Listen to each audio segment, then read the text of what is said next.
नमस्कार. अलीकडच्या आधुनिक काळात संस्कृती, संस्कार यांचा विचार मागे पडत चाललाय. पण आपण जर थोडं थांबून या संकल्पनांचा विचार केला, तर आपल्या असं लक्षात येतं, की या संकल्पना परस्पर विरोधी किंवा वेगवेगळ्या नाहीयेत, तर या परस्पर पूरक आहेत. आणि त्या परस्पर पूरक संकल्पनांचा विचार भारतीय प्राचीन ग्रंथांमधनं आणि भारतीय प्राचीन संस्कृतीमधनं झालेला आहे. भारतीय संस्कृतीकडे पाहताना एक गोष्ट ठळकपणे जाणवते, की इथे विचार आणि व्यवहार याच्यामध्ये अंतर नाहीये. जीवन, विश्व, समाज, निसर्ग आणि मानव याविषयीचं जे मूलभूत तत्वचिंतन आपल्या वेदांमध्ये किंवा ऋषींनी केलेलं आहे, त्याच विचारांचं, त्या तत्वज्ञानाचं रूपांतर पुढे ज्ञानशाखांमध्ये झालंय. आणि म्हणूनच भारतीय अवधारणा आणि प्राचीन भारतीय ज्ञानपरंपरा हे दोन वेगळे विषय नसून ते एकमेकांशी संबंधित आणि पूरक असे विषय आहेत. आपल्या इथे विचार आणि व्यवहार यांच्यामध्ये कधीच दरी नव्हती. वेद, उपनिषद यांनी ऋत, कर्म, धर्म, आत्मा यासारख्या वेगवेगळ्या संकल्पना दिल्या आणि या संकल्पनांचा आधार घेऊनच आपली कुटुंब व्यवस्था आणि समाज व्यवस्था ही विकसित झालेली आपल्याला दिसते. भगवद्गीता हे याचं अतिशय उत्तम उदाहरण आहे, की या भगवद्गीतेमधले कितीतरी असे तत्वचिंतन जे आहे ते आपण आपल्या रोजच्या उपयोगात आणू शकतो. आजच्या वेगवान आणि डिजिटल जीवन पद्धतीत कुटुंब व्यवस्था अनेक आव्हानांना सामोरे जाते आहे. We are very much connected with the world but disconnected with our family अशी आपली अवस्था आहे. त्या परिस्थितीत संवाद कमी होतोय, परंपरा मागे पडतायत, सणवारांना फक्त इव्हेंटचं स्वरूप आलंय, कुटुंबाची घट्ट वीण सैल होतीये. अशा काळात कुटुंब पुन्हा एकदा संस्कारांचं आणि प्रेमाचं सामाजिक जाणीव असणारं केंद्र कसं बनू शकतं, हा महत्वाचा प्रश्न आजच्या घडीला आपल्या समोर आहे. याच पार्श्वभूमीवर कुटुंब प्रबोधन म्हणजे नेमकं काय, ही संकल्पना किंवा अवधारणा पूर्णपणे भारतीय कशी आहे, या संकल्पनेची किंवा अवधारणेची गरज का भासते आणि ती प्रत्यक्षात कशी आणता येईल, यावर आपण सविस्तर चर्चा करणार आहोत. या विषयावर आपले विचार मांडण्यासाठी आज आपल्यासोबत आहेत सौ स्मिताताई कुलकर्णी. स्मिताताई, आपलं मनपूर्वक स्वागत. नमस्कार. स्मिताताई या महर्षी कर्वे स्त्री शिक्षण संस्थेच्या उपाध्यक्ष आहेत. त्याचबरोबर त्या कुटुंब प्रबोधन गतिविधी पश्चिम महाराष्ट्र प्रांताचं काम बघतात. व्यवसायाने त्या समुपदेशिका आहेत. त्याचप्रमाणे त्या वक्त्या आणि लेखिका देखील आहेत. आजपर्यंत त्यांची 12 पुस्तकं प्रकाशित झालेली आहेत. त्याचबरोबर त्यांनी अनेक मासिके, वर्तमानपत्रामध्ये नियमित लेखन केलेलं आहे. त्यांच्या लेखनाचे विषय महिला, मुले, कुटुंब, सामाजिक स्वास्थ्य, मानसिक आरोग्य, आपली कुटुंब आणि विवाह संस्था, आपली संस्कृती असे वैविध्यपूर्ण आहेत. करोना काळातील अनुभवांवर त्यांचे किल्लारी ते करोना, प्रवास अनुभवांचा ते अनुभूतीपर्यंतचा हे पुस्तक प्रसिद्ध झालेलं आहे. तर आशा स्मिताताई आज कुटुंब प्रबोधनाबद्दल आपल्याशी चर्चा करणार आहेत. स्मिताताई, भारतीय कुटुंब व्यवस्था ही संकल्पना नक्की काय आहे? आपण अनेक देशांमधल्या किंवा पाश्चात्य कुटुंब व्यवस्था बघत असतो, कुटुंब संस्था बघत असतो. आपल्याकडचं जे वैशिष्ट्य आहे त्याच्यामध्ये नात्यांमधला ओलावा किंवा नात्यांची घट्ट वीण किंवा परस्परांप्रती असलेला आदर किंवा त्याग भावना, ही जी सगळी मूल्य आहेत ही आपल्या कुटुंब व्यवस्थेमध्ये दिसतात. आता कुटुंब म्हणजे काय, तर ज्या कुटुंबामध्ये रक्ताची नाती किंवा काही नात्यांनी नातं जेव्हा जुडतं, म्हणजे जेव्हा एखादी सून येते लग्न होऊन, तर अशी जी सगळी मंडळी असतात ती एकत्र राहत असतात, त्याला कुटुंब आपण असं म्हणतो. कुटुंबामध्ये काही अलिखित नियम असतात, काही शिस्त असते आणि याच्यावर ते कुटुंब चालत असतं. अलिखित नियम अशासाठी असतात की कुटुंबाचं जे स्वास्थ्य असतं ते चांगलं राहावं, कुटुंब अबाधित राहावं, अशासाठी या गोष्टी तिथं आपण त्याची अंमलबजावणी करत असतो. कुटुंब जर आपण असं म्हणलं की कुटुंबाचं वैशिष्ट्य काय, तर परस्परांवरचं असलेलं अवलंबित्व हे फार महत्वाचं वैशिष्ट्य आपल्या कुटुंब पद्धतीचं आहे, जे पाश्चात्य संस्कृतीमधली जी कुटुंब आहे त्याच्यामध्ये आपल्याला दिसत नाही. तर एकमेकांसाठी करणं, त्याग करणं किंवा समायोजन करणं, सहयोग असणं, समर्पण असणं, तर ही मूल्य असलेली जी व्यवस्था आहे ती म्हणजे कुटुंब व्यवस्था.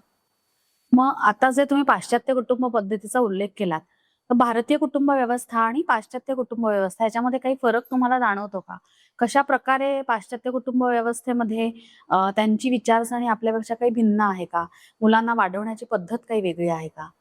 हो, नक्कीच. मगाशी मी जे म्हणलं, की ही जी मूल्य आपल्याकडे ठळकपणे कुटुंबामध्ये दिसतात, ती इतकी ठळकपणे त्या कुटुंबांमध्ये दिसत नाहीत. किंवा त्या कुटुंबांची निर्मितीच जी असते, ती बरेचदा जोवर त्या पती-पत्नीचं जमतंय, जुळतंय, चालतंय, तोवर ते कुटुंब चालत असतं. त्यानंतर मात्र त्या कुटुंबाचं पुढे काय होईल याची कुठेही शाश्वती नसते किंवा कायद्याच्या चौकटीत चालणारं ते कुटुंब मोठ्या ह्याच्यात आपल्याला दिसतं किंवा कायद्याच्या चौकटीत किंवा जे काही आर्थिक जी काही वाटणी असतात, याच्यावर ते सांगणारी कुटुंब संस्था आपल्याला दिसते. बरेचदा पाश्चात्य कुटुंब पद्धती जर आपण बघितली, तर यामध्ये काही वयापर्यंतच मुलं कुटुंबाबरोबर राहत असतात. म्हणजे एक 15-16 वर्षाची मुलं झाली, की ते शिकण्यासाठी बाहेर जातात किंवा कामासाठी बाहेर जातात, नोकरीसाठी बाहेर जातात. हल्ली अर्थात थोडासा याच्यात फरक आपल्याला दिसायला लागला, की जी सधन कुटुंब असतात किंवा ज्या कुटुंबांच्या हे लक्षात येतं, की मुलांवर आपलं मॉनिटरिंग असणं गरजेचं आहे, आपण मुलांची काळजी घेणं गरजेचं आहे किंवा मुलं शिकत असतात, तर अशी मुलं कुटुंबामध्ये दिसतात आपल्याला.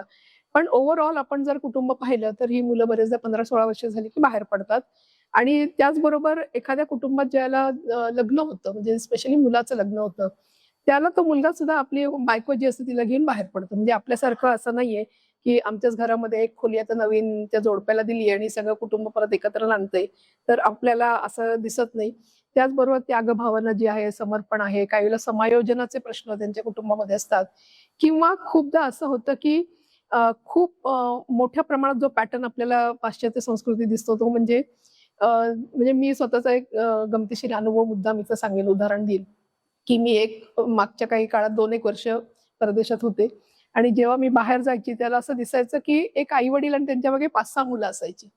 आणि मला प्रश्न पडायचा, की एवढी 5-6 मुलं कशी काय यांना आहेत? आणि साधारण वर्ष, दीड वर्षाच्या अंतराची ही मुलं असायची. म्हणजे असं तो काही डिफरन्स पण फार नव्हता. आणि मग थोडीशी मी माहिती घेतली उत्सुकतेपोटी, की ही इतकी मुलं घेऊन कसं काय यांचे प्रपंच चालू आहे. तर असं लक्षात आलं, की तो जो नवरा होता, त्याचा घटस्फोट झाला. त्याची 2 मुलं होती. ती 2 मुलं घेऊन तो आला. त्यांनी ज्या बाईशी लग्न केलं तिची पूर्वीची 2 मुलं होती, ती 2 मुलं. मग या दोघांची मिळून 2 मुलं. अशी 6 मुलं आनंदाने त्या कुटुंबात राहत होती. कुठपर्यंत राहत होती? तर 15-16 वर्षाची होईपर्यंत ती राहतील, असं एक चित्र आहे. त्यामुळे ही अस्थिरता जी आहे किंवा परस्परांवरचं जे अवलंबित्व आहे, हे तिथं मिसिंग आहे. आणि मला असं वाटतं, की या 2 गोष्टी खूप महत्त्वाच्या आहेत, ज्या भारतीय कुटुंब व्यवस्थेला म्हणजे आपण जे म्हणतो, की एकत्रित ठेवण्यासाठी जो कॉम्पोनंट असतो, हा सगळ्यात महत्त्वाचा कॉम्पोनंट आहे. आता तुम्ही भारतीय कुटुंब व्यवस्थेच्या परंपरेबद्दल सुद्धा सांगितलं. तर ही परंपरा साधारणपणे आपण किती मागे नेऊ शकतो? किंवा रामायण महाभारतामधली कुटुंब व्यवस्था आणि आताची कुटुंब व्यवस्था ह्याच्यामध्ये काही साम्यस्थळं आहेत का? किंवा आपल्याला काही त्याच्यामध्ये बदल घडून आलेला दिसतो का? कारण आपण हे बघतो, की रामायणामध्ये किंवा महाभारतामध्ये ती ती जी काही कथा सुरू होते ती कुटुंबापासून होते. तर ह्याच्याबद्दल तुम्ही काय सांगाल? आपण जर रामायण आणि महाभारताच्या महाभारत हे ग्रंथ वाचले किंवा अगदी अलीकडच्या काळात टीव्हीवरच्या सीरियल जरी पाहिले, तरी त्यातले प्रसंग, घटना हे सगळं पाहता त्यातल्या अनेक अनेक गोष्टी ज्या आहेत त्या आपल्याला आज सुद्धा आपल्या कुटुंबात दिसतात. म्हणजे एकत्रित कुटुंब आपल्याला दिसतं. त्याच्यानंतर एकमेकांसाठी करणारी कुटुंब आपल्या ह्याच्यात दिसतात किंवा एकमेकांच्या आवडी जपणारी आपल्याला कुटुंब दिसतात किंवा आपल्या कुटुंब संस्थेची जी मूल्य आहेत ती अत्यंत ठळकपणे या 2 ग्रंथांमध्ये दिसतात. अ, आपण जर रामायण पाहिलं तर त्याच्यात आपण एक पाहतो की रिस्पॉन्सिबल पेरेंटहूड किंवा ज्याला आपण असं म्हणतो की अ, अ, पालकत्व जे आहे ते अत्यंत जबाबदार पालकत्व असं आपल्याला एक दिसतं. त्याचबरोबर आपल्याला बंधू प्रेम दिसतं. त्याचबरोबर पती-पत्नीमधलं अत्यंत तरल, सकस असं नातं आपल्याला श्रीराम आणि सीतामाईंमध्ये दिसतं किंवा आपल्याला अशाही काही शेड्स दिसतात तिथं. समरसतेसारखा विषय आहे की समरसता हा विषय खूप ठळकपणे आपल्याला रामायणामध्ये आपण जर रामायण नीट ऐकलं, वाचलं किंवा नीट त्यातल्या घटनांचं विश्लेषण केलं तर. तर हे सगळ्या ज्या गोष्टी आहेत या अ, आज सुद्धा आपल्याला दिसतात. म्हणजे आजच्या सुद्धा कुटुंब व्यवस्थेमध्ये आपल्याला दिसतात. त्याचबरोबर आपण महाभारत जर पाहिलं तर महाभारत सुद्धा हा कुटुंब व्यवस्थेचा आपण असं एक म्हणू की गाभा आहे, जो आज सुद्धा आपल्याला दिसतो. फक्त महाभारतामध्ये काही ग्रे व्हॅल्यूज आपल्याला दिसतात किंवा ग्रे शेड्स दिसतात. व्हॅल्यू नाही म्हणणार मी, शेड्स दिसतात. की याच्यात मत्सर आहे, मोह आहे, दुटप्पीपणा आहे, स्वार्थ आहे. पण त्याचबरोबर महाभारत हे धर्माने वागणं आणि नीतीने वागणं याच्यावर बोट ठेवतंय. एकत्रित कुटुंब याचं सुद्धा चिंतन किंवा याच्याबद्दल सुद्धा वारंवार महाभारतामध्ये सांगितलं गेले. तर या गोष्टी छोट्या थोड्या मोठ्या प्रमाणात आज आपल्याला सुद्धा आजच्या व्यवस्थेत सुद्धा आपल्याला दिसतात. आणि मुळात हिंदू कुटुंब संस्था जी आहे किंवा व्यवस्था जी आहे, ही व्यवस्था मूल्यांवर चालते. ही व्यवस्था कुठल्याही श्रीमंतीवर किंवा कुठल्याही वेगळ्या गोष्टींवर चालत नाही.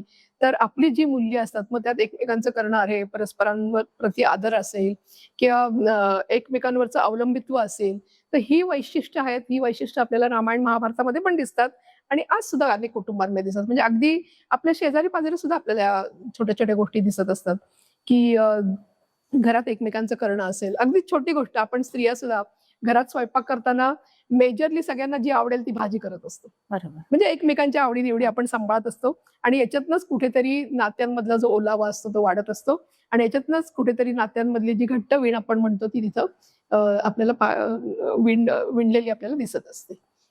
आता तुम्ही जे म्हणालात, की नात्यांची घट्ट वीण कुटुंबामध्ये असते आणि ती अनेक रोजच्या घटनांमधनं किंवा रोजच्या आपल्या वागण्यामधनं सुद्धा ती अधिकाधिक घट्ट होत असते.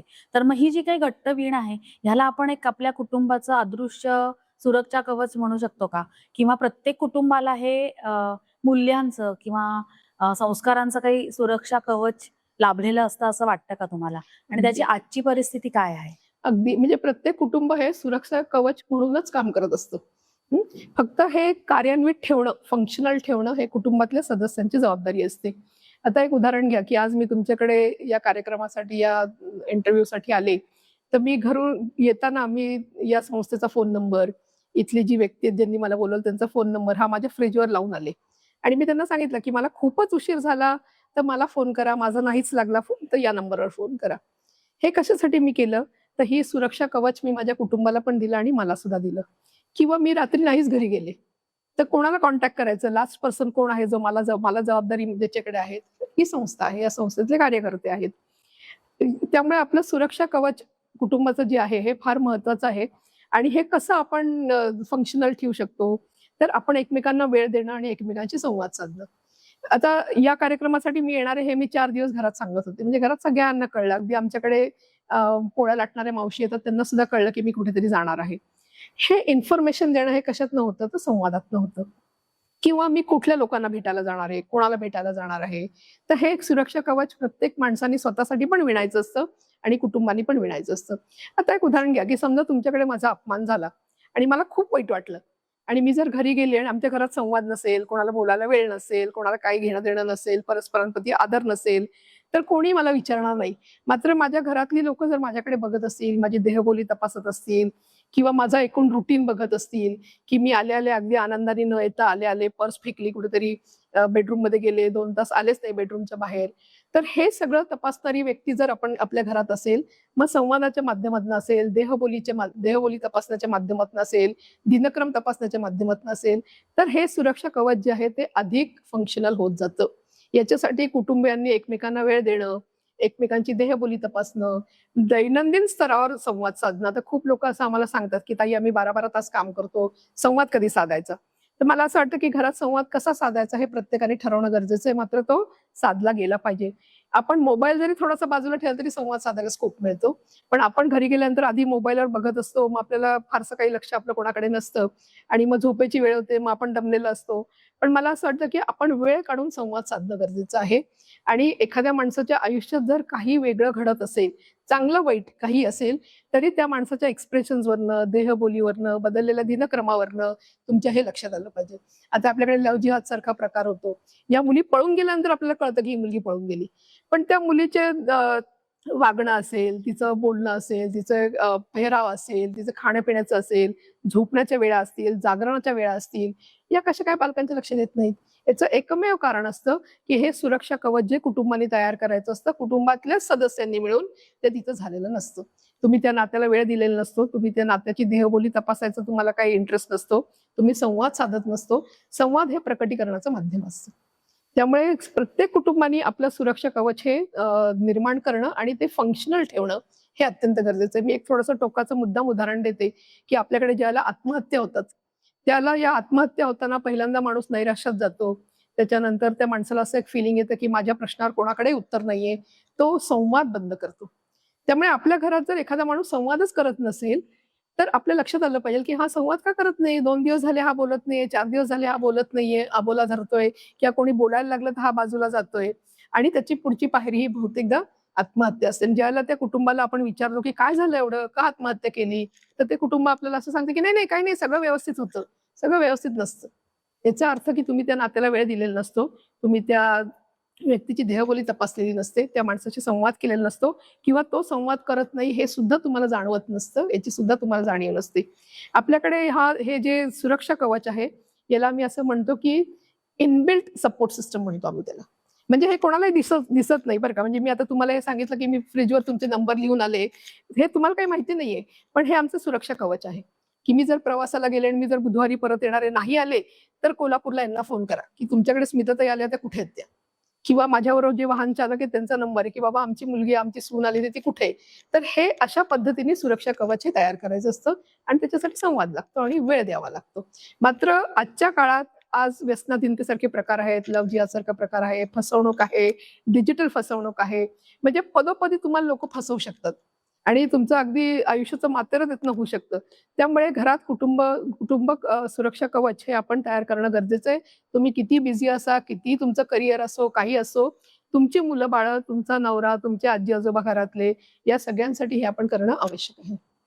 म्हणजे तुम्हाला असं म्हणायचंय की हे जे सगळे तुम्ही जे म्हणालात इनबिल्ट सपोर्ट सिस्टम आहे, ती एखादं कुटुंब किंवा कुटुंबातली एखादी व्यक्ती जेव्हा नैराश्याच्या गर्तेत जाते किंवा पूर्ण कुटुंब एखाद्या कठीण प्रसंगाला सामोरं जातं, ती जर इनबिल्ट सपोर्ट सिस्टम तेवढी जर पॉवरफुल असेल, तेवढी शक्तिशाली असेल, तर नक्की या सिस्टमचा उपयोग होऊ शकतो. नक्की होतो. म्हणजे अनेक कुटुंब आपण, म्हणजे मी एक उदाहरण परत देते. परवा आपण एक पनवेल किंवा कुठलातरी एक घटना ऐकली, की त्यांनी आधी काहीतरी बिर्याणी खाल्ली आणि नंतर कलिंगड खाल्लं आणि 8 दिवस असं झालं, की कलिंगडातनं त्यांना विषबाधा झाली. म्हणजे इनफॅक्ट ती बातमी ऐकल्यावर मलाही ते असं वाटलं होतं, की कलिंगडातनं होणार नाही. फार तर उलट्या होतील, फार तर जुलाब होतील.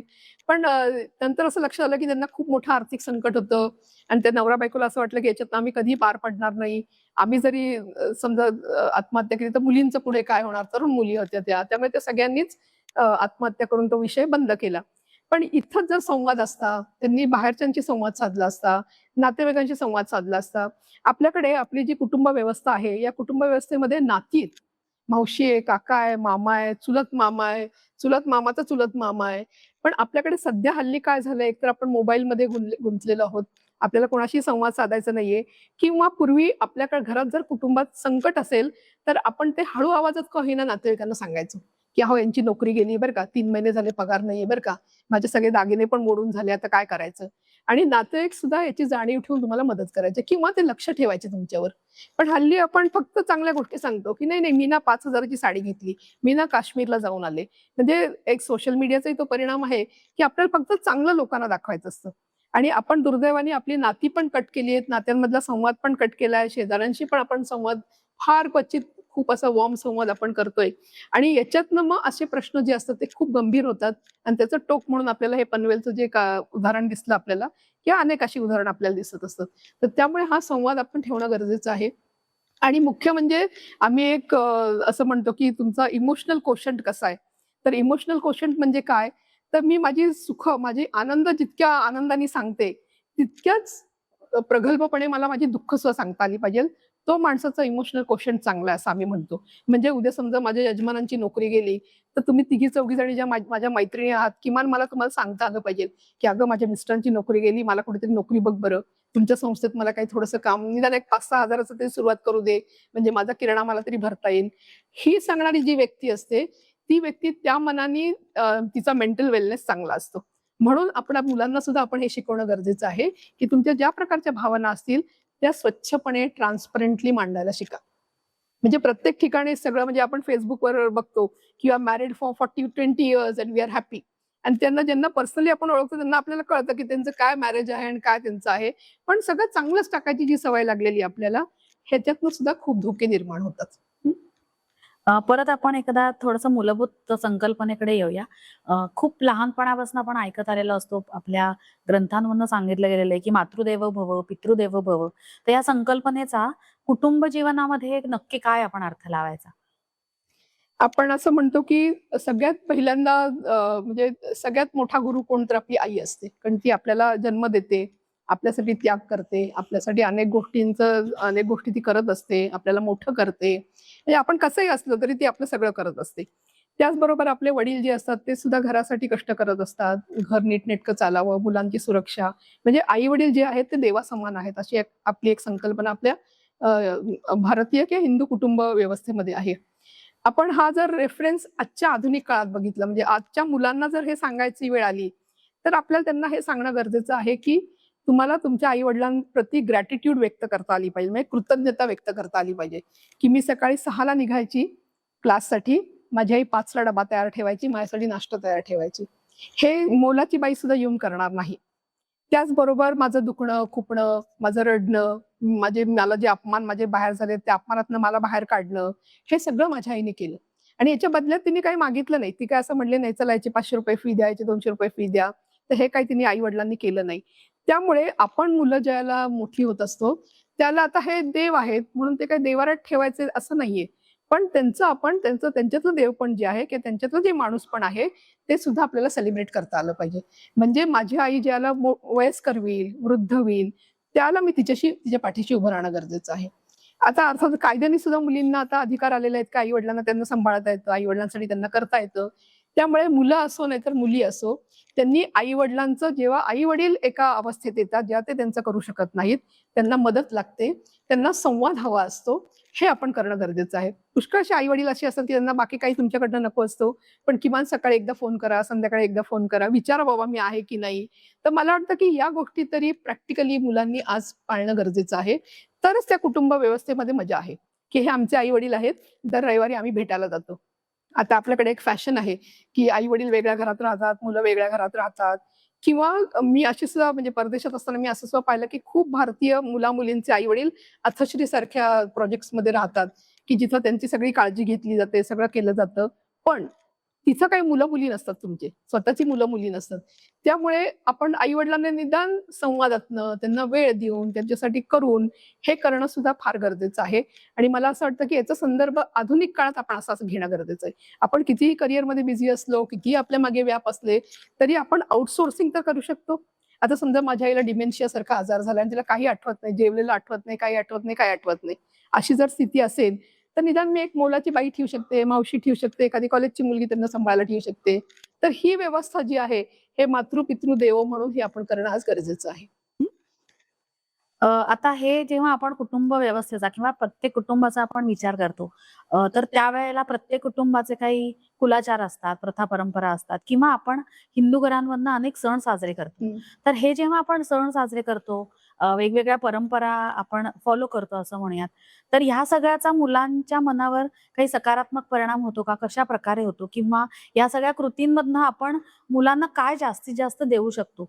ते कुटुंब सशक्त करण्यासाठी, पुढची पिढी सशक्त होण्यासाठी या प्रथा परंपरांचा, सणवारांचा किंवा कुलाचारांचा कसा उपयोग सकारात्मकतेसाठी होऊ शकतो?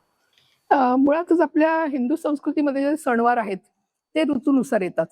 आणि ऋतूनुसार आल्यामुळे खाद्य संस्कृती पण ऋतूनुसार असते. म्हणजे होळी आली की पुरणपोळी असते, संक्रांतीला आपण तिळाचे पदार्थ करतो, पोळ्या करतो, वड्या करतो. म्हणजे सण उत्सव येतात त्याच्याबरोबर खाद्य संस्कृती पण येते. त्या सीझनमध्ये, त्या ऋतूमध्ये जी तुमच्या शरीरासाठी योग्य असते. त्याचबरोबर सण म्हणजे मानसशास्त्रामध्ये असे अनेक अभ्यास झालेले आहेत, ज्या अभ्यासातून असं सिद्ध झालेलं आहे, की तुम्ही जर सण उत्सव साजरे करत असाल, तुम्ही जर सण उत्सवांमध्ये सहभागी होत असाल, तर तुमचं मानसिक स्वास्थ्य जे आहे ते चांगलं राहतं. किंवा आपण जे एक म्हणतो, की तुमचे हॅपी हार्मोन्स जे तुमच्या मेंदूमध्ये निर्माण होणं गरजेचं असतं, ते या निमित्ताने निर्माण होतात. आणि याच्यातनं काय होतं, आता हॅपी हार्मोन्स निर्माण होण्यासाठी काय लागतं? म्हणजे थोडासा हा संदर्भ मुद्दाम देते मी, की तुम्हाला आवडते पदार्थ खायला मिळणं, नवीन-नवीन कपडे घालायला मिळणं, नातेवाईकांना भेटायला मिळणं, आवडणारी मावशी भेटते, आवडणारा मामा दिवाळीत भेटतो. तर या किंवा एकत्र आम्ही जेवतो किंवा उद्या पुरणपोळ्या घरात होणार आहेत म्हणून आजपासून आमच्या तोंडाला पाणी सुटलेलं असतं. तर ही सगळी प्रक्रिया जी आहे, या प्रक्रियेतनं तुमचे हॅपी हार्मोन्स हे वाढायला लागतात आणि हॅपी हार्मोन्स वाढले, तुम्ही एका चांगल्या स्थितीत असलात, तुमचं मानसिक स्थिती चांगली असली, की तुम्ही तुमचा आजचा आणि पुढचा विचार करू शकता. म्हणजे टुडे अँड फ्युचर याचा विचार करायला तुमची मनस्थितीही चांगली लागते. तुम्ही जेव्हा सणवार साजरे करता, त्याला सांघिक कामं करता, आता गणपती बसवायचा आहे, मग घरातल्या सगळ्या वयोगटातली लोकं काम करतात. आमच्या आजीबाई काय करतात, खोबरं किसायला घेतात. त्याच्यानंतर आमची घरातली लहान मुलं काय करतात, ते डेकोरेशनचं काम करतात. आजोबा काय करतात, तर ते आणि बाबा जाऊन गणपती घेऊन येतात. मग आम्ही टाळ वाजवत वाजवत गणपती आणतो. म्हणजे हे जे एकत्रितपणे जे काम करणं आहे, याच्यातनं सुद्धा कुठेतरी मुलांच्या मनावर सकारात्मक परिणाम होत असतो किंवा त्यांचे हॅपी हॉर्मोन्स त्या निमित्ताने वाढत असतात. त्याचबरोबर त्या मुलांना सुद्धा कळतं की आपली संस्कृती काय आहे, परंपरा काय आहे किंवा याच्यातनं आनंद मिळतो. म्हणून ती मुलं अशी ज्या घरांमध्ये हे सणवार उत्सव नियमितपणे साजरे होतात, आनंदाने साजरे होतात, नीटनेटक्या पद्धतीने साजरे होतात, ती मुलं म्हातारी झाली तरी हे सणवार साजरे करतात. म्हणजे मी परदेशात परत एकदा उदाहरण देते की परदेशात सुद्धा अनेक मुलं आहेत की जे सवाष्ण बोलवतात, गणपती बसवतात, गौरी बसवतात, इथनं सगळं सामान घेऊन जातात, मुली पुरणपोळ्या करतात. तर हे जे सगळं आहे, ही बीजं जर आपण लहानपणी मुलांच्या मनात जर पेरली, तर मुलं सकारात्मक होतात. मुलांच्या मनातले हॅपी हॉर्मोन्स याच्यातनं वाढतात.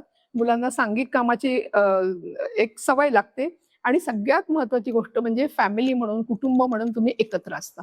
आता कुटुंब प्रबोधनाचं काम करताना आम्ही असं म्हणतो की तुम्ही एकत्र जेवढं काम कराल, एकत्र जेवढ्या ऍक्टिव्हिटीज कराल, तेवढी तुमची नाती जी आहे ती समृद्ध आणि सुदृढ होतात. त्यामुळे सणवार, उत्सव याचा नक्कीच परिणाम होतो आणि ज्या घरांमध्ये हा परिणाम होत असतो, म्हणजे मी अनेक कुटुंब काउन्सिलर म्हणून मी पाहते की अनेक मोठी मोठी संकट कुटुंबांवर असतात, पण घरातले सगळे अंग झटकून गणपती आले की गणपतीचं 10 दिवस सागर संगीत करतात आणि त्यांचा एकच विश्वास असतो की ठीक आहे, संकट येत राहणार, आयुष्य म्हणजे आव्हानं आहेतच. कोणाचंही आयुष्य असं नाही की बाबा खूप छान छान आमचं चाललंय, असं कोणाचंही आयुष्य नसतं.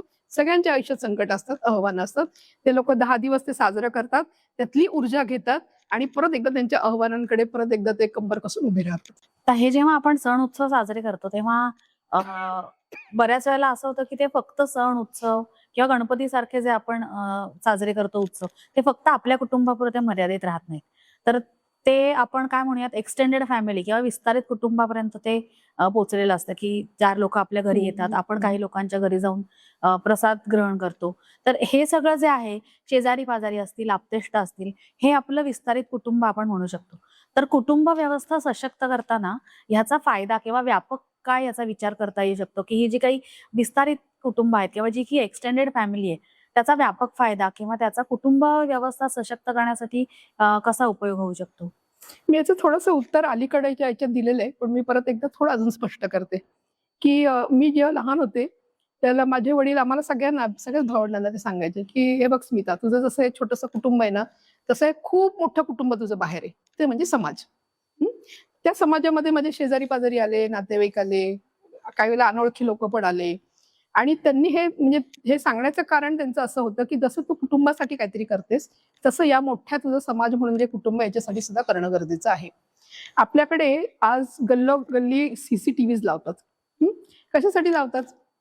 तर कोणी चोर येऊ नये, कोणी मुलं पळवून नेऊ नये, कोणी वस्तू पळवून नेऊ नये याच्यासाठी.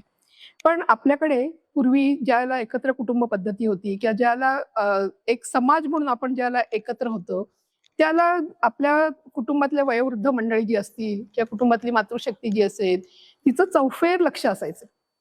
आणि सीसीटीव्हीमध्ये गुन्हा घडल्यानंतर तुमच्या लक्षात येतं की कोणी मूल उचलून नेलं. मात्र पूर्वी ही पद्धत होती की तुमचं मूल असो, याचं मूल असो, त्याचं मूल असो, प्रत्येकीचं लक्ष असायचं. म्हणजे प्रत्येक स्त्री ही आई म्हणून सगळ्यांची मुलं सांभाळायची. तर ही जी मजा आहे, ही मजा आज नाहीये. याचं कारण असं आहे की आपण संवाद कमी केलाय. आपण एकमेकांना वेळ देणं कमी केलंय किंवा आपल्याला आपले इगो प्रॉब्लेम सुरू होतात की असं कसं तुम्ही माझ्या मुलीबद्दल बोलू शकता? मला काही प्रॉब्लेम नाही, तुम्ही कशाला माझ्या मुलीचं मॉनिटरिंग करताय? पण ही जी पद्धत होती, ही आपणच हाणून पाडलेली आहे आणि ती परत एकदा आपण सुरू करणं गरजेचं आहे.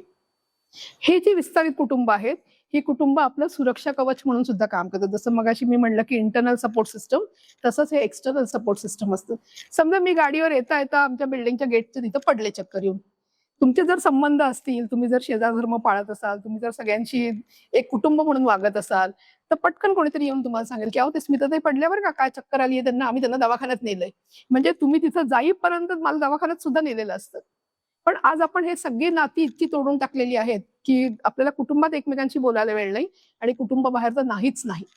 तर त्यामुळे विस्तारित कुटुंब, आपला समाज याच्याशी आपला संबंध असलाच पाहिजे आणि सामाजिकीकरण ही जी प्रक्रिया आहे, प्रोसेस आहे सोशलायझेशनची, ही आपल्या जीवनाचा एक इंटेग्रल भाग आहे. त्याच्याशिवाय आपण पुढे जाऊ शकत नाही. म्हणजे अगदी आपण लहान असताना बघा, दूधवाले काका आले, मग आपले फुलवाले काका आले, मग आज मासळी विकायला बाई आली, मग आज भाजीवाल्या काकू आल्या, आज ताक विकणारा माणूस आला, आज कुल्फीची गाडी आली. या सगळ्यांशी आपले संबंध होते. त्यांच्यापैकी कोणी आपल्याला उचलून नेलं नाही लहानपणी. याचं कारण असं होतं की समाज बांधलेला होता. आज मात्र समाज बांधलेला नाहीये आणि हे आपणच केलंय आणि हे आपण परत एकदा करणं गरजेचं आहे. कशासाठी? तर समाजाचं स्वास्थ्य टिकण्यासाठी हे करणं आवश्यक आहे. आता हा जो सगळा बदलता काळ आहे, म्हणजे तुम्ही आता बोलताना म्हणालात की पूर्वी काही काळापूर्वी अगदी विस्तारित कुटुंब असेल किंवा शेजारी पाजारी असेल त्यांचं जे लक्ष असायचं ते आता कमी झालंय. तसंच कुटुंबाची रचना सुद्धा आपण बघितली तर ती अधिकाधिक छोटी होती. म्हणजे एकत्र कुटुंबापासून विभक्त कुटुंब पद्धतीकडे खूप वेगाने वाटचाल चालली आहे. त्याच्याबरोबर मोबाईलचा वापर आहे, तंत्रज्ञानाचा अतिरेकी वापर आहे, कमी झालेले संवाद आहेत. तर ह्या सगळ्यामुळे जो कुटुंबातला त्यामधल्या नात्यांमधला जो काही ओलावा कमी झालाय, त्याबद्दल तुम्ही काय सांगाल? की तो खरंच कमी होतोय आणि जर कमी होत असेल तर त्यासाठी आपण काय वाढवण्यासाठी, पुन्हा एकदा रिकनेक्ट होण्यासाठी आपण काय त्याच्यावर उपाय केले पाहिजेत? नाही, मी थोडंसं एक परत सांगेन, की इतकंही काही घाबरून जाण्याची स्थिती नाहीये. अनेक कुटुंबांमध्ये खूप चांगले संबंध आहेत. म्हणजे अगदी आई-बाबा आणि एक मूल असेल तरी खूप सुंदर संबंध आहेत. मूल अगदी सगळं घरी येऊन सांगतंय, आई-बाबा त्याचं ऐकतायत, संध्याकाळी ग्रुप ॲक्टिव्हिटी करतायत. असे सुद्धा कुटुंब आपल्याकडे नक्की आहेत. आणि कुटुंब व्यवस्थेची मजाच ही आहे, की मुठभर लोकं आहेत, जी कुटुंब व्यवस्था पुढे नेतात. म्हणजे किती बिघडलेली असली, किती प्रॉब्लेम असले तरी there is a set of people हे पुढे घेऊन जातायत.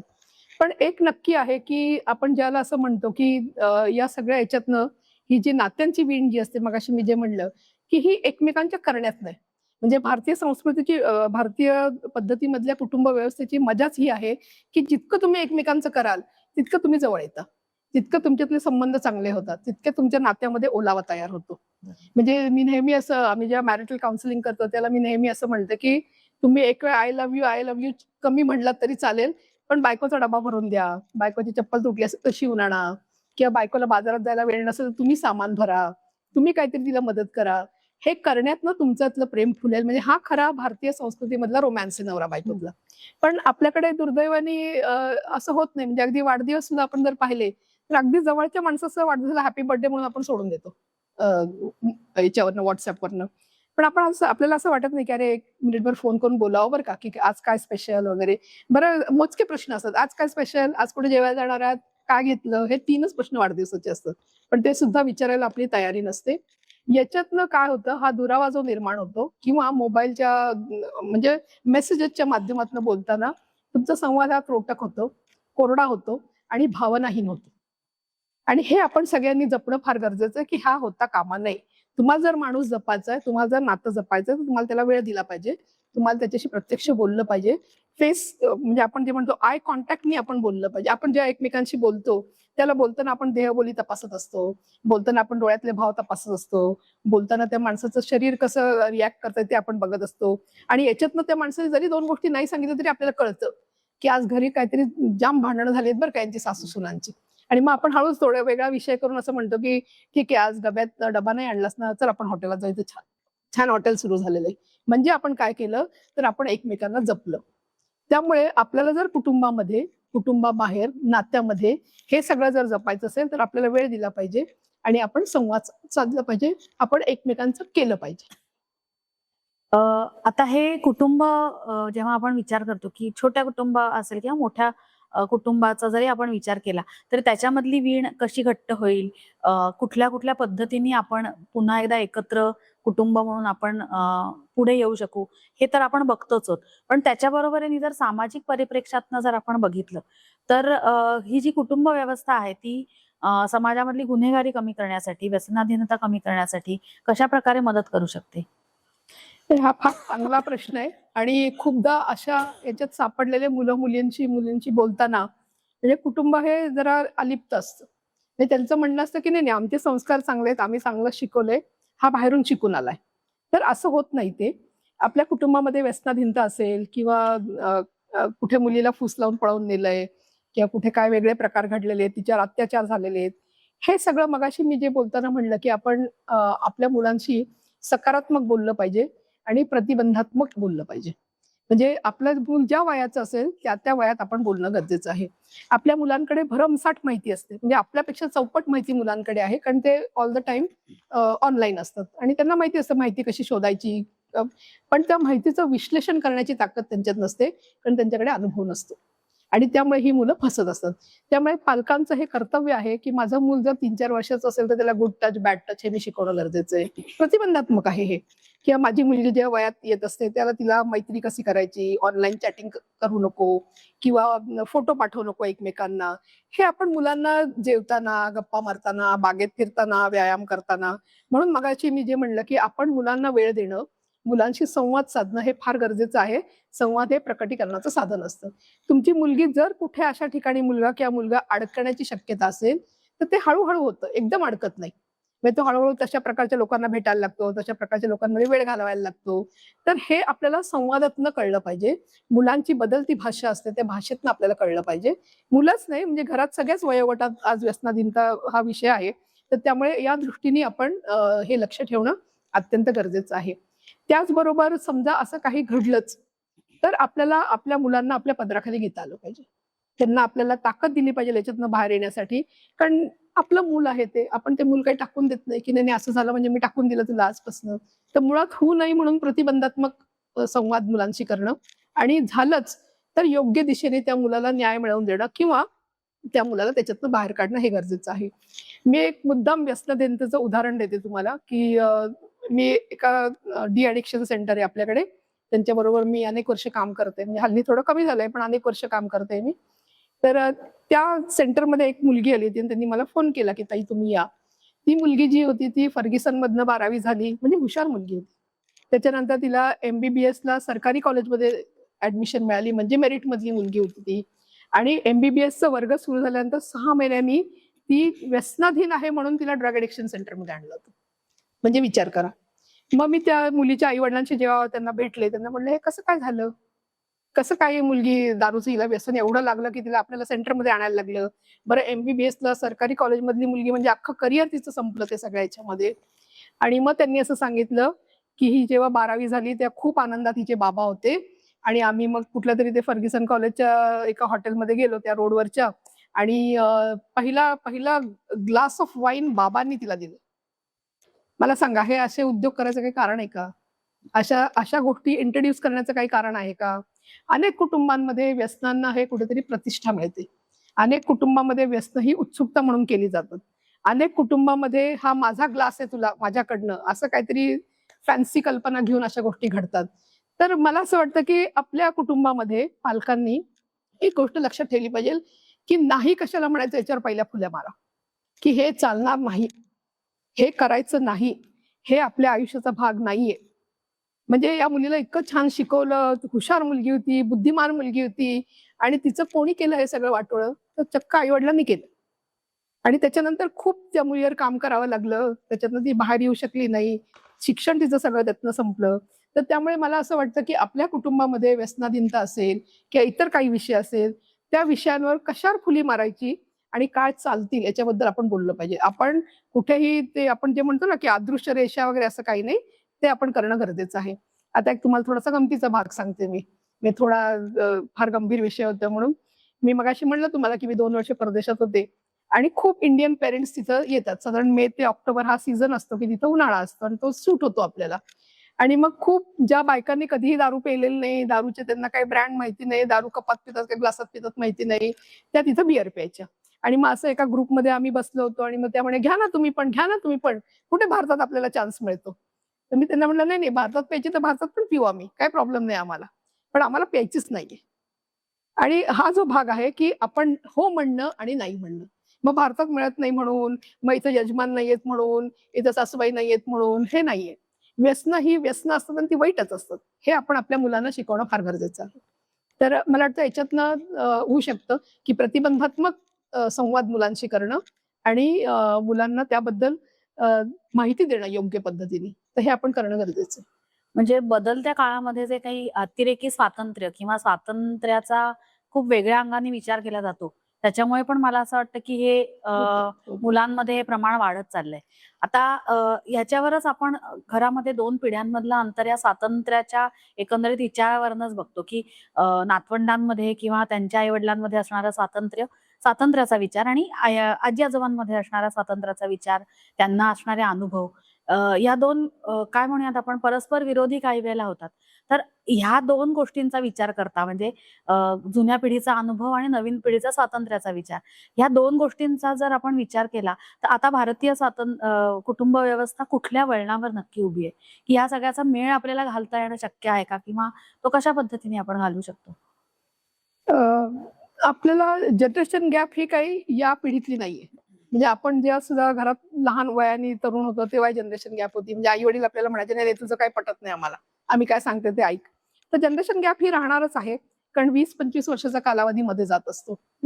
पण एक आहे की म्हणजे एकूण असं म्हणलं जातं की समाजामध्ये रोज काहीतरी बदल घडत असतात, चांगले असतील किंवा वाईट असतील ते. म्हणजे समाजासाठी चांगले असतील किंवा वाईट असतील, कुटुंबासाठी चांगले असतील किंवा वाईट असतील. मात्र आपल्याला कुटुंब म्हणून हे जे बदल आहेत, जे चांगले आहेत त्याचा स्वीकार करणं, जे वाईट आहेत ते खोडून काढणं, याचं हे काम सातत्याने करत राहणं गरजेचं असतं. आणि हे कोण करत असतं? जे पालक डोळसपणे मुलांना वाढवत असतात. ते मात्र हे नक्की करत असतात. नाही तर सरसकट चाललंय बाहेर 4 लोकांनी केलं म्हणून आम्ही पण केलं, अशा प्रकारे ती पद्धत चालत असते. एकूण हा सगळा जो बदल आहे याचा ठळक कधी दिसतं तर 30 वर्षांनी दिसतं.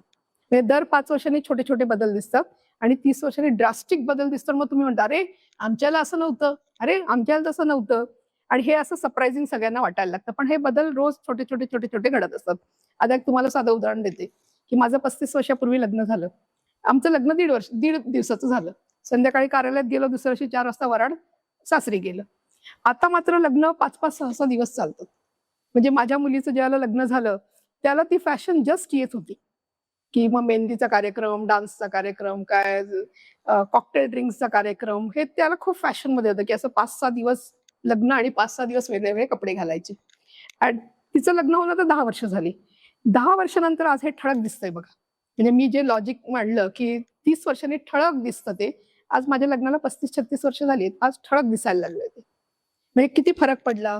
पण याच्याच काही कुटुंब असे जे नाही म्हणतात या गोष्टीला, ते अजूनही 1.5 दिवसाचं लग्न करतात, शांतपणे लग्न करतात, जिथं संस्कारांना महत्व दिलं जातं. काही लग्न इव्हेंट असतात, काय चाललंय काय नाही, गुरुजी काय करतात कोणाला माहिती नाही. हल्ली तर गुरुजी म्हणतात आम्हाला दक्षिणा ऍडव्हान्स द्या आणि तुम्हाला काय गोंधळ घालायचा तो घाला. म्हणजे इथपर्यंत बिचारे ते आलेले आहेत या सगळ्या स्थितीमध्ये.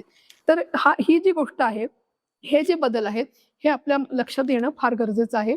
हे लक्षात जर आले तर आपण त्या त्या पद्धतीने या बदलांना कुठे रोखायचं, कसं रोखायचं याचा आपल्याला विचार करता येऊ शकतो. प्रश्न आला जनरेशन गॅपचा. आता जी जी जनरेशन आहे ती स्मार्ट आहे, पण त्यांच्याकडे अनुभव नाहीत, हे मगाशीच मी तुम्हाला सांगितलं. म्हणून आपला जो संवाद आहे तो प्रतिबंधात्मकच असला पाहिजे. आता परत मी माझं पर्सनल उदाहरण देते. ज्याला माझी मुलगी इंजिनिअरिंगमध्ये कॉलेजला गेली, त्याला मी तिला सांगितलं की हे बघ, तुझा इंजिनिअरिंगचा अभ्यास जो आहे, म्हणजे तू पास होणं हे मेरिटमध्ये पास झालं पाहिजे. मी कुठेही तुझ्या नोकरीसाठी शब्द टाकणार नाही, कुठलाही रिसोर्स पुल करणार नाही, कोणालाही जाऊन सांगणार नाही की अहो माझी मुलगी आहे, मी बघा तुमचं असं केलंय, तुम्ही माझं तसं करा, असं मी काही करणार नाही. तुला जिथं जसे मार्क पडेल तशी नोकरी मिळेल, तर दॅट इज युअर करिअर. तिचं छान मार्कांनी ती पास झाली, चांगल्या मोठ्या कंपनीत तिला प्लेसमेंट झालं तिचं. आणि त्याच्यानंतर मी तिला असं म्हणलं की हे बघ, तू खूप मोठ्या कंपनीमध्ये नोकरीला लागलेली आहेस, तू तरुण आहेस, देखणी आहेस, लग्नाचं वय तुझं, अशीच बुद्धिमान मुलं तिचं असणार, कारण तुझ्यासारखीच बुद्धिमान मुलं तिथं सिलेक्ट झालेली आहेत. पण ती वेगळ्या वेगळ्या जातीची असतील, धर्माची असतील. पण हे ज्याला तू जोडीदार म्हणून लोकांकडे बघशील, मुलांकडे, किंवा एखादा मुलगा तुला प्रपोज करेल, त्याला तुला भान ठेवलं पाहिजे. त्याला तुला विचार करता आला पाहिजे की हा माझ्या कुटुंबाला सूट होईल का, हा मला सूट होईल का, ज्या कष्टाने माझ्या आईने मला इथपर्यंत शिकवलंय ते माझं करिअर हा कंटिन्यू करेल का, करिअरमध्ये भर घालेल का, का उद्या सांगेल घरी बस आणि घरकाम कर. म्हणजे हा सगळा तू विचार कर. या सगळा विचार करून तू प्रपोजल कुठला आला तर त्याला हो म्हण, किंवा तुला कोणी आवडला तर अशा पद्धतीने विचार कर. कारण तिथे येणारे सगळे बुद्धिमान आहेत, पण सगळ्यांच्या कुटुंबातले संस्कार सेम आहेत का, आपल्यासारखे आहेत का, किंवा आपली खाद्य संस्कृती आहे तीच खाद्य संस्कृती एखाद्या इस्माईलकडे किंवा अब्दुलकडे असेल का, मग ती खाद्य संस्कृती तुला चालणार आहे का, हे सगळा तू विचार कर. मला असं वाटतं की आजच्या पिढीला आपण हे, म्हणून मी प्रतिबंधात्मक बोला हे याच्यासाठी सांगते की टेल देम की धोके असे असे असे आहेत, नाव युअर चॉईस. आता ती सज्ञान मुलगी आहे, 18 वर्षात झालेली मुलगी आहे, 1-2 लाख रुपये पगार मिळवणारी मुलगी आहे, ती कोणाशी लग्न करू शकते आई वडिलांना धुडकावून. पण हे बीज तिच्या मनात पेरल्यामुळे, किंवा तिच्याशी अगदी लहान वयापासून प्रतिबंधात्मक आम्ही बोलत गेलो, त्यामुळे ती प्रत्येक वेळेला सतर्क होती. आणि या सतर्कतेतून हे जनरेशन गॅप आहे हे कमी होऊ शकते. तर हे मात्र आपण करावं. कारण जनरेशन गॅप आहे म्हणून मुलं ऐकतच नाहीत, आम्हाला समजतच नाहीत, असं म्हणून उपयोग नाहीये. ते हाताबाहेर पडल्यानंतर म्हणजे ती कळ किती मोठी असते आपल्या मुलांचं काही होणं, वाईट होणं. तर त्यापेक्षा आपण प्रतिबंधात्मक बोलावं, त्यांना जग समजावून सांगावं, त्यांना परिस्थिती समजावून सांगावी. या सगळ्या परिस्थितीमध्ये तू कशी आहेस? तुझा स्वभाव कसा आहे? म्हणजे मी तर तिला इथपर्यंत सांगितलं होतं, की तुझा स्वभाव कसा आहे? त्यामुळे आपल्या मुलाला वेळ द्या, आपल्या मुलाशी संवाद साधा, मूल ओळखू येईल तुम्हाला. म्हणजे सगळेच मुलं सुपरमॅन नसतात. काही मुलं नाजूक स्वभावाची असतात, काही मुलं भित्री असतात, काही मुलं दाखवताना धीटपणा दाखवतात, पण त्यांना कुठलाही काही त्यांच्यात धाडस नसतं. तर हे आपण करणं गरजेचं आहे. आता आपला जो विषय सुरू आहे कुटुंब व्यवस्था, त्याच्यामध्ये आपण प्रामुख्याने असं बघतो की 2 प्रकारच्या किंवा 2 टप्पे कुटुंब व्यवस्थेचे आहेत. आधी एकत्रित कुटुंब व्यवस्था होती आणि आता विभक्तपणाकडे त्याची वाटचाल चालू आहे. तर मला असं वाटतं की एकत्र कुटुंब व्यवस्थेमध्ये आजी-आजोबांचा रोल किंवा त्यांची भूमिका त्या मानाने सोपी होती. जी आता थोडीशी अवघड किंवा थोडीशी काय म्हणूया वेगळ्या पातळीवरची त्यांची भूमिका आहे का? किंवा आजी-आजोबांनी आताच्या या काळामध्ये जे संक्रमण काळ समजा कुटुंब व्यवस्थेचा आहे, तर त्यामध्ये आजी-आजोबांची भूमिका काय असावी? अ, जर विभक्त कुटुंब असेल, तर आजी-आजोबांची भूमिका त्यामध्ये काय असू शकते? म्हणजे हा प्रश्न खरं खूप नाजूक आहे आणि थोडासा इगोला जोडलेला प्रश्न गेले आहे हा. म्हणजे आत्ता काय झालंय या साधारण मागच्या दशकात मागची 2 दशकं जर बघितली, तर खूप नवरा-बायको नोकरी करत होते, सदन होते, घरं प्रॉपर्टी किंवा म्हातारपणाची काहीतरी त्यांनी सोय करून ठेवलेली ती. आणि त्यात परत असा एक थोडासा विचार आला, की नाही, नाही, मग ते मुलगा आणि सून वेगळं राहू द्या. आम्हाला आमची प्रायव्हसी, त्यांना त्यांची प्रायव्हसी. हा विचार आहे, हा खरं धोकादायक विचार आहे आणि आजच्या सर्कमस्टन्सेसमध्ये तो खूप धोकादायक विचार आहे. म्हणजे मला असं वाटतं, की आपण ज्याला कुटुंब म्हणतो, त्याला त्या कुटुंबामध्ये त्याग हे एक मूल्य येणं गरजेचं आहे आणि एकमेकांसाठी करणं. म्हणजे हा तर मी 2 शब्द तर सारखं बोलते. अगदी तुम्ही एकत्र राहू शकत नसला, म्हणजे अगदी तुमचा मुलगा, सून, मुलगी आता खूपच्या कुटुंबांमध्ये एकच मुलगी असते. त्यामुळे आपण मुलगा-मुलगी असा फरक करायला नको. तुमचा मुलगा जावई वेगळे राहतायत, मुलगा सून वेगळे राहतायत, त्यांना एक मूल आहे. एकच मूल असतं हल्ली. पण मला असं वाटतं, की अ, आजी-आजोबांकडे अनुभव असतो, आजी-आजोबांकडे वेळ असतो. आजी-आजोबांना माहिती असतं नक्की मुलांच्या गरजा काय आहेत किंवा मुलं सुद्धा आई-वडिलांपेक्षा आजी-आजोबांची त्यांची मैत्री खूप चांगली असते. म्हणजे त्यांना काहीही चांगलं, वाईट, सुख-दुःखाचं जे काही असेल, त्यांचं म्हणणं असेल, ते त्या आजी-आजोबांसमोर खूप मोकळेपणाने मांडू शकतात. कारण आई-वडिलांकडे वेळ नसतो किंवा आई-वडील नको इतकी शिस्त लावायला मुलांच्या मागे लागलेले असतात किंवा त्यांच्या वेळा आणि त्यांचा मोबाईल याच्यातनं खूप मोठा प्रॉब्लेम आपल्याला होताना दिसतोय. पण या थोड्याशा ज्या भिंती घातलेल्या आहेत काही कुटुंबांमध्ये, म्हणजे खूपदा असं म्हटलं जातं, की "नाही, नाही, आमचं खूप चांगलं आहे, आम्ही जाऊन-येऊन असतो, आम्ही सणवार एकत्र करतो." पण तरी मग तिचा इगो आहेच ना थोडासा. तर मला असं वाटतं, की या नातवंडांसाठी आपण ज्या भिंती घातल्या त्याला थोड्याशा फटी पाडाव्यात आणि या फट्यांमधनं तरी नातवांकडे, नातवंडांकडे आपण त्यांच्यासाठी काहीतरी कॉन्ट्रिब्यूट करावं. मी परत एक छोटंसं उदाहरण तुम्हाला देते. मी आता ज्याला माझा नातू वर्षाचा होता त्याच्यानंतर मी त्याच्यासाठी परदेशात गेले. जवळ-जवळ पुढे 2 वर्ष मी होते. त्याचं ते ते वय असं होतं, की त्याला खूप गोष्टी शिकवण्यासारखं वय होतं. आणि मग आमच्याकडे मग मी संध्याकाळी देवाला दिवा लावला, की तो माझ्यासमोर येऊन म्हणजे माझ्या ओळीने हात जोडायचा. मी कुंकू लावलं, की मी त्याच्या कपाळावरही कुंकू लावायची. आणि कोणी आलं, की मी त्याला म्हणायची, "नील नमस्कार कर." मग तो असा नमस्कार करायचा. मोठा आला तर मी सांगायची त्याला, "पाया पड, आजोबा आहेत आपले, पाया पडून नमस्कार कर" वगैरे असं. आता याच्याच उलट मी जर त्याला म्हटलं असतं, की "नील, कोणी आलं ना, की आधी 2 इंग्लिश शिव्या दे आणि 2 मराठी शिव्या दे." त्याने ते पण केलं असतं. म्हणजे मुलांचा मेंदू जो असतो, त्या मेंदूवर काम करण्यासाठी आजी-आजोबा बेस्ट असतात. कारण त्यांच्याकडे वेळ असतो, त्यांना अनुभव असतो, पेशन्स असतात, संयम असतो त्यांच्या अंगामध्ये किंवा एक थोडंसं आपल्या मुलांचं आपण नाही करू शकलो, या मुलांचं आपण करू. म्हणजे दुधावरची साय असते ती. त्यामुळे हे मात्र नक्की करावं आणि हे सगळं करत असताना तुम्हाला तुमचे foreign tours, shopping, hotelling, cinema पाहणं हे तर करता येतं. म्हणजे त्याच्यात काही प्रॉब्लेम नाहीये. पण मला असं वाटतं, की हे जे पहिले 8-10 वर्ष मुलांच्या आयुष्यातले असतात, त्यामध्ये तरी आजी-आजोबांनी कॉन्ट्रिब्यूट करणं गरजेचं आहे. आणि आजी-आजोबांनी जर हे खरंच कॉन्ट्रिब्यूट केलं, तर त्या घरामध्ये त्या मुलासाठी दुसरी बहीण किंवा दुसरा भाऊ येऊ शकतो. म्हणजे आज जे दुसरं मूल नको, हे म्हणण्यामागचा जो एक मोठा सीन उद्देश जो आपल्याला दिसतो, तो हा आहे, की अरे कोण 2 मुलांच्या मागे करणार? कोण कोण त्यांची काळजी घेणार? बरं परत मी असं म्हणते, की तुम्ही आउटसोर्सिंग करू शकता. तुम्ही एखादी मावशी बोलवू शकता दिवसभरासाठी. म्हणजे पूर्वीसारखे आज्यांसारखे कष्ट आपल्याला करायचे नाहीयेत. पण मला असं वाटतं, की हे मायेचं जे माणूस आहे आजी-आजोबा नावाचं, ते प्रत्येक मुलाच्या भाग्यात आयुष्यात असणं फार गरजेचं आहे. मी थोडंसं समुपदेशक असल्यामुळे आजी आजोबांच्या रोलसाठी मुद्दाम सांगते, म्हणजे आजी आजोबांना पटेल मी काय म्हणते ते. आपल्या सगळ्यांचा मेंदू जो असतो तो रबरी बॉल सारखा असतो. आता रबरी बॉल मी जर हातात घेतला आणि असा असा असा दाबला तर त्याला कुठलाही आकार येऊ शकतो, तसं आपला मेंदू असतो. आपल्या मेंदूचं स्वतःचं काही नसतं. तुम्ही जे शिकवाल ते मेंदू करतो. म्हणजे मी माझ्या नातवाला सांगितलं की कोणी आलं की नमस्कार करायचा, तो करायला लागला. मी जर सांगितलं असतं 2 इंग्लिशमध्ये 2 मराठीमध्ये शिव्या दे, त्याने ते केलं असतं. म्हणजे मेंदूला तुम्ही जे शिकवाल ते मेंदू शिकतो आणि याला वयाची अट नाही. म्हणजे अगदी वयस्कर लोक सुद्धा जे माझं ऐकतायत त्यांना काही सवयी तुमच्या कमी करायच्या असतील, काही चांगल्या सवयी लावायच्या असतील, तर हे मेंदूला आपल्याला रोज शिकवावं लागतं. याला आम्ही म्हणतो न्यूरोप्लास्टिसिटी. आता रोज मी जे शिकवते, रोज मी त्याला जे सांगायचे की चला आता संध्याकाळ झाली, देवाला दिवा लावू, कुंकू लावू, आरती म्हणू एखादी, मग प्रसाद घेऊ. हे मी काय केलं तर त्याच्या मेंदूत एक पायवाट तयार केली. न्यूरोपाथ म्हणतो आम्ही त्याला. आणि ही पायवाट कशी त्याचा हायवे होईल, तर हे रोज रोज रोज रोज करत राहिलं त्याचा हायवे होतो.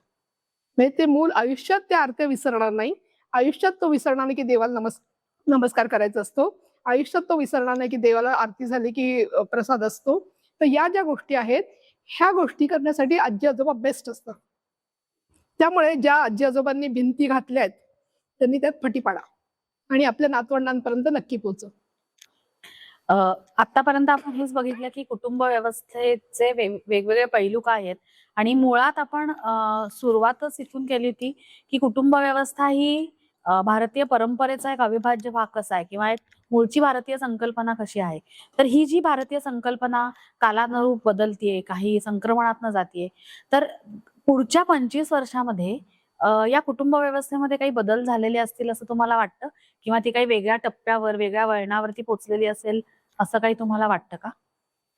नाही, खूप मी मगाशी म्हटलं ना, की हजारो लाखो वर्षाची ही परंपरा असलेली कुटुंब संस्था आहे. मी परत असं म्हणते, की अनेक आक्रमणं झाली, पण आपला हिंदू धर्म संपला का? मुठभर लोकांनी तो पुढे नेला. तशीच मुठभर लोकं समाजामध्ये असतात, जे कुटुंब व्यवस्था पुढे नेतायत. जे कुटुंबातली मूल्य जपतायत, जे कुटुंबात एकमेकांसाठी करतायत. जे कुटुंबामध्ये परस्परांचा आदर ठेवतायत. प्रयोग हे सगळीकडे होणार. म्हणजे सामाजिक जीवनात प्रयोग हे होत राहतात. म्हणजे आपल्याकडे लग्नासाठी पण म्हणजे लग्नाला पर्याय म्हणून सुद्धा खूप प्रयोग झाले. आपल्याकडे कुटुंबाला पर्याय म्हणून सुद्धा खूप प्रयोग झाले. हां, कुटुंब व्यवस्था ही टिकेल का? राहील का? तर नक्की राहणार आहे. पण याचा आकार असेल, याची रचना असेल ही बदलू शकते. आज जर आपण पाहिलं तर दिवसाला 4-5 घटस्फोट होतायत. हं. हे पाहता आपल्याला असं दिसतंय की खूपशा सिंगल पेरेंट मदर्स आहेत आणि त्यांची मुलं आहेत. अशी एक कुटुंब आपल्याला दिसतात.